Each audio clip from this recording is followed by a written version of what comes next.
Hello प्यारे साथियों, स्वागत है आपका आपके प्यारे यूट्यूब चैनल एग्जाम वॉरियर पर। आशा करता हूँ आप लोग स्वस्थ और मस्त होंगे और अपनी पढ़ाई को जबरदस्त तरीके से कर रहे होंगे। आज है आपका पार्ट 3 पूर्णांक का अभ्यास 3B। ठीक है, चलिए इनके प्रश्नों को देखते हैं। पहला प्रश्न आपका क्या कह रहा है? केंद्रीय खाने की संख्या उसके चारों ओर के पटलों पर अंकित संख्याओं से किसी प्रकार संबंधित है। प्रश्न चिन्ह वाली संख्या ज्ञात कीजिए। आपको ये वाली संख्या पता करनी कि ये वाली संख्या क्या है। ठीक, आओ प्रश्न सॉल्व करते हैं। पहले ये जो बीच वाली संख्या ये किससे संबंधित है? ये बीच वाली संख्या संबंधित है जो किनारे जो ये संख्या लिखी इनसे। अब आइए देखते हैं संख्या कैसे संबंधित है इससे। अब देखो, पहले तो हम ये वाली संख्या और ये वाली संख्या को जोड़ लेते हैं।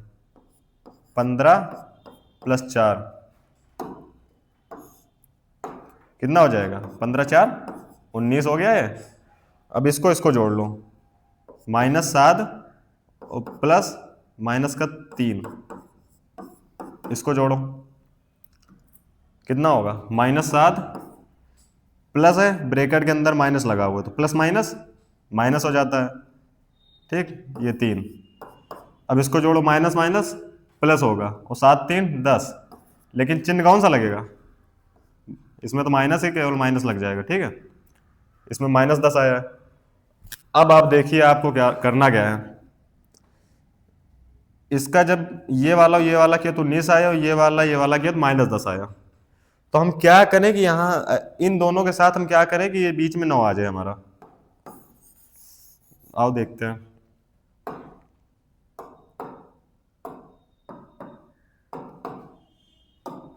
देखो, ये 19 हमारा, ये -10 है। अब इसमें हम क्या करें कि यहाँ पे 9 आ जाए। क्या हम इसको जोड़ दें आपस में? इसको जोड़ दें आपस में। देखो, plus minus plus minus minus हो जाएगा ना, और ये कितना आ जाएगा? 10। अब 19 में से 10 जाएगा तो कितना बचेगा? 9।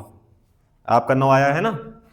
तो इससे आपको क्या पता चल रहा है कि ये वाली संख्या जोड़नी है, उसके बाद इसको इसको जोड़ना है, फिर जो आ रहा है दोनों को हमें आपस में जोड़ देना है। ठीक है, आगे वाले देखते हैं क्या कर रहा है। ये 21 लिखा हुआ है, उसके बाद है -13, इसको हमें जोड़ना है तो -13 को हम जोड़ेंगे। 21 और ये प्लस माइनस माइनस हो जाएगा, आएगा क्या? 13। अब 21 में से 13 जाए क्या बचेगा? 8। 8 आ गया। अब इसको इसको देखते हैं क्या होता है। 11 है, इसमें हम -9 को जोड़ दे रहे हैं। 11 माइनस प्लस माइनस, ये यहाँ पे 9। 11 में से 9 जाएगा, कितना बचेगा? 2। उसके बाद हमें क्या करना था? जो आपका ये आया है आंसर, ये वाला और ये वाला, इसको आपस में जोड़ दो। 8 + 2, ये आपका 10 आया है। दोनों में वही काम हुआ है ना, वही कॉन्सेप्ट दोनों में यूज हुआ है। अब वही वाला कॉन्सेप्ट हम इस वाले प्रश्न में लगाएंगे तो हमें ये वाला जो क्वेश्चन मार्क लगा ये वाली संख्या में मिल जाएगी। तो 17 और 14 पहले जोड़ लेते हैं। 17 + 14 कितना हुआ? 7 4 11 हासिल 1, 1 1 2 1 हासिल 3, 31 हो गया। अब इसको इसको जोड़ो, ये -18 है और माइनस हमें 15 को इसमें जोड़ना है। जोड़ो, ये -18 प्लस माइनस माइनस, ये 15 हो गया। अब बताओ क्या होगा? माइनस माइनस प्लस होगा, लेकिन चिन्ह क्या लगेगा? माइनस का ही लगेगा।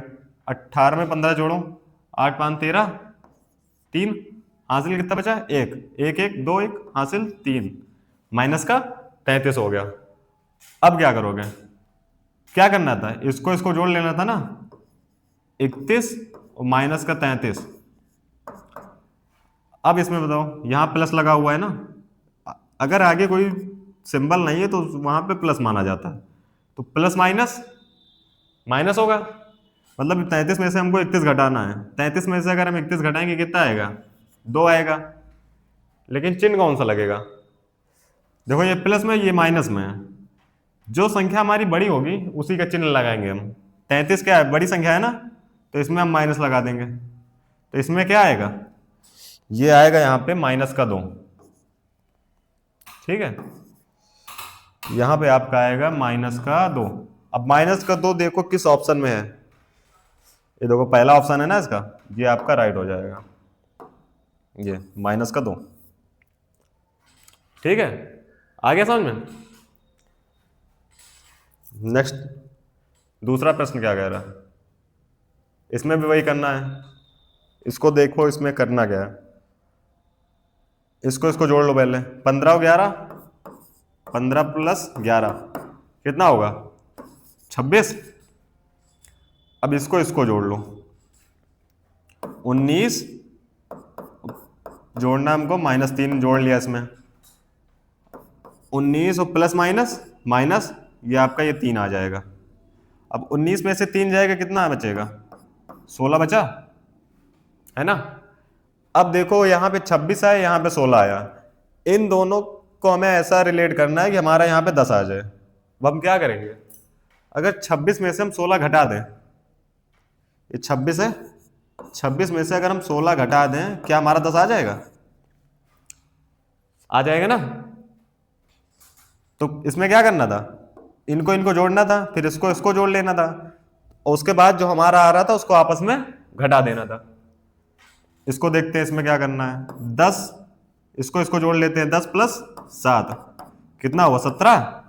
उसके बाद 5 और 4, 5 4 ये हुआ 9, ठीक है।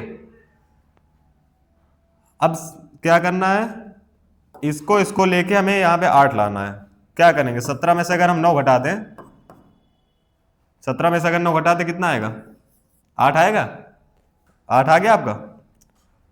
अब जैसे कॉन्सेप्ट आपने इसमें यूज किया वैसे आपको उसमें यूज करना है।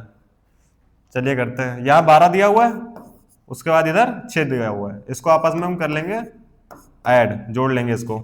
तो 16, 12 और 6 ये आपका हो गया 18, और यहाँ पे क्या हुआ, 8 दिया हुआ, यहाँ पे 5, 8 + 5, 8 5 आपका आया 13।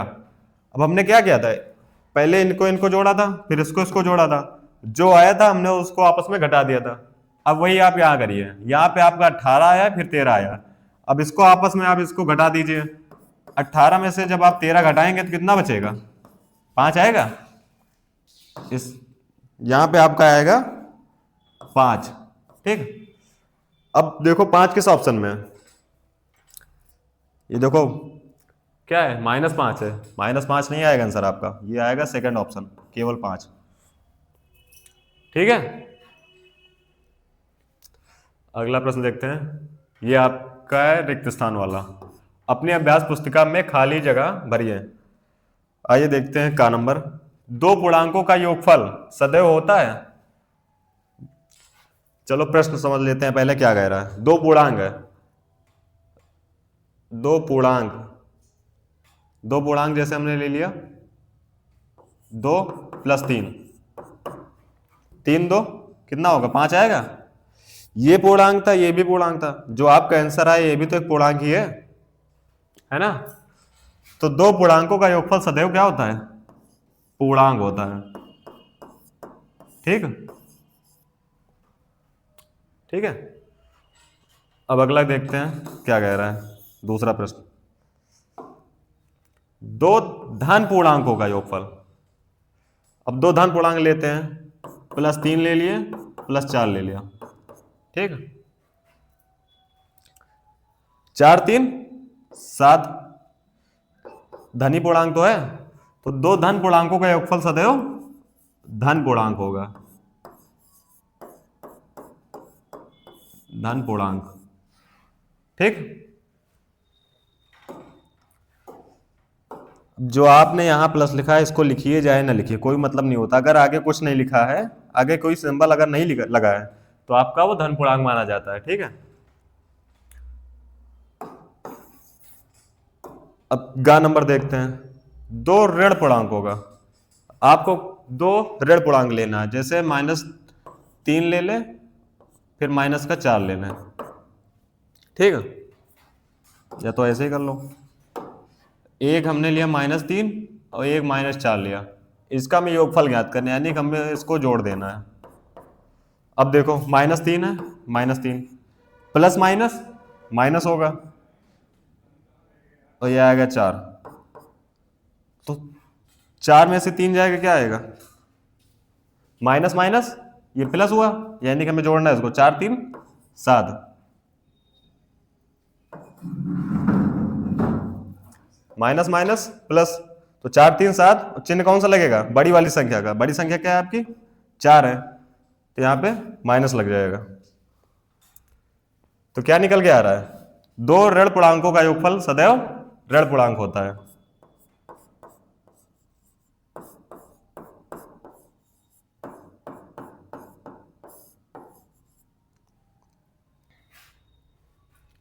अब आपका आ रहा है चौथा नंबर, सत्य असत्य वाला। का नंबर देखते हैं। किसी पूर्णांक तथा इसके योगात्मक प्रतिलोम का योगफल शून्य होता है। कोई पूर्णांक लीजिए, पहले 3 ले लिया, इसका भी योगात्मक प्रतिलोम क्या होगा? योगात्मक प्रतिलोम का मतलब क्या होता है? उस पूर्णांक में हमें ऐसी संख्या जोड़नी है कि योगफल हमारा शून्य आ जाए। ठीक है, तो 3 का योगात्मक प्रतिलोम हम लेंगे, क्या आएगा? -3 आएगा, है ना? -3 आएगा ना इसको। अब इसको जोड़िए, 3 प्लस माइनस माइनस, 3 में से 3 जाएगा, 0 आएगा ना, तो ये आपका क्या होगा? सत्य। खा नंबर देखते हैं। शून्य ऋण पूर्णांक है।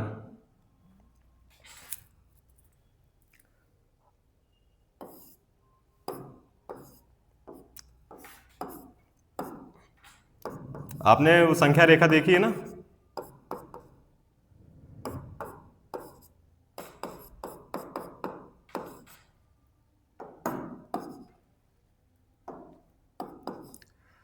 संख्या रेखा पे 0 के दाईं ओर धनात्मक रहते थे और 0 के बाईं ओर ऋणात्मक, लेकिन शून्य हमारा ना प्लस में होता था ना माइनस में। तो क्या कह रहा है? शून्य ऋण पूर्णांक है। जब शून्य पे कोई ना धन होता है ना ऋण होता है, तो कहां से ऋण पूर्णांक होगा? ये आपका हो जाएगा असत्य। ठीक, गा नंबर देखते हैं क्या कह रहा है। दो ऋण पूर्णांकों का योगफल धन पूर्णांक होता है। अभी आपने यहां देखा था कुछ, यहां कुछ लिखा था।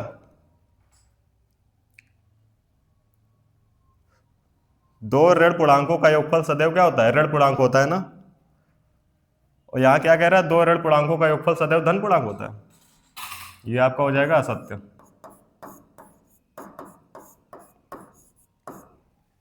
ठीक, घ नंबर देखते हैं। किसी पूर्णांक और शून्य का योगफल उस पूर्णांक के बराबर होता है। कोई पूर्णांक ले रहे हैं, 3 है, 3 में हम अगर शून्य जोड़ दें, तो क्या इसमें कुछ बदलाव होगा?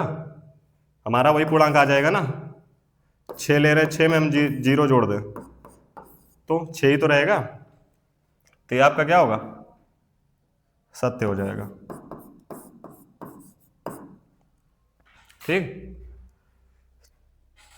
4 नंबर देखते हैं। एक ऋण और एक धन पूर्णांक का योगफल सदैव धन पूर्णांक होता है।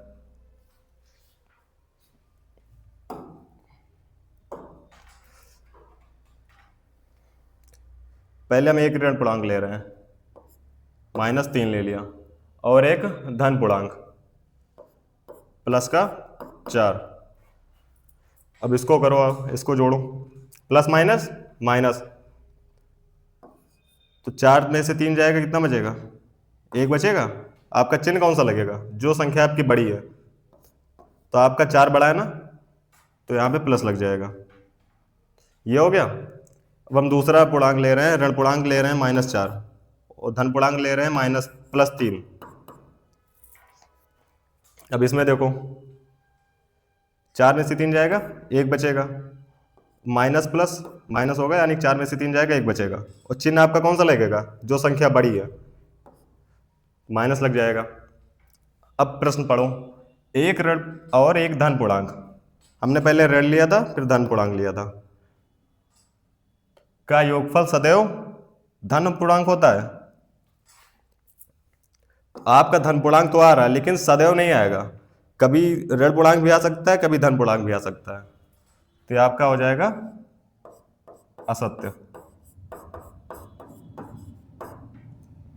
क्योंकि ऐसा करने पे हमेशा हमें ऋण, ना ही धन पूर्णांक मिलेगा ना ही ऋण पूर्णांक। ठीक है, दोनों मिल सकते हैं, सदैव ये नहीं है कि हमें धनी पूर्णांक मिले। संख्या 6 नंबर देखते हैं प्रश्न। संख्या रेखा पर -18 और +18 शून्य से समान दूरी पर है।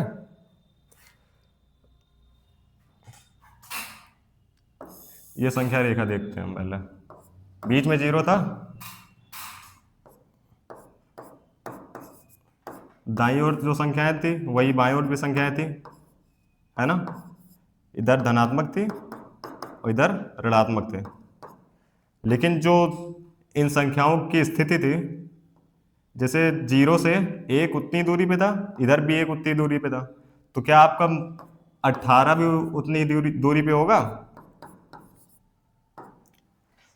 होगा ना। तो ये आपका हो जाएगा सत्य।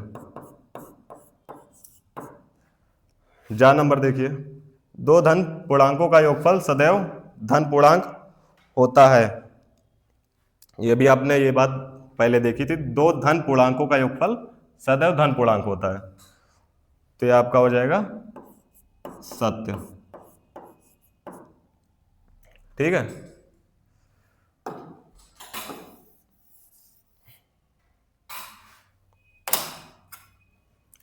आशा करता हूँ सारे प्रश्न आपको अच्छे समझ में आए होंगे। आप अपनी पढ़ाई को जबरदस्त तरीके से करते रहिए। धन्यवाद।